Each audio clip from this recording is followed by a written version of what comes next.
Hello, നമ്മൾ ട്രാവൽസുകളിൽ വന്നിട്ട് ഒരുപാട് ആളുകൾ ചോദിക്കുന്ന ഒരു ചോദ്യമാണ്, നമുക്ക് പുതിയ പാസ്പോർട്ട് ഉണ്ടല്ലോ, പിന്നെ എന്തിനാണ് നമ്മളെ കയ്യിൽ പഴയ പാസ്പോർട്ട് ഉള്ളത്? പഴയ പാസ്പോർട്ടിലാണ് നമ്മൾ മുമ്പ് യാത്ര ചെയ്തിട്ടുള്ള ട്രാവൽ ഡീറ്റെയിൽസുകളൊക്കെ ഉള്ളത്. അപ്പോൾ ഇതൊരു പഴയ പാസ്പോർട്ടാണ്. ഈ പാസ്പോർട്ടിലാണ് ഇതുപോലെ പഴയ വിസ അടിച്ച ഡീറ്റെയിൽസുകളൊക്കെ ഉള്ളത്.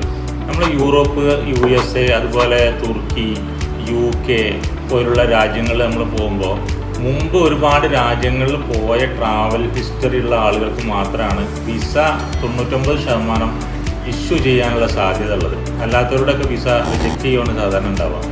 ഒരുപാട് ആളുകളോട് നമ്മൾ ചോദിക്കുമ്പോൾ അവരുടെ പഴയ പാസ്പോർട്ട് അതിന് ഹോൾ ഇട്ടിട്ടുണ്ടല്ലോ, അതിൽ ക്യാൻസൽ അടിച്ചിട്ടുണ്ടല്ലോ, ഇനി എന്തിനാ അതിൻ്റെ ആവശ്യം എന്ന് ചോദിക്കും.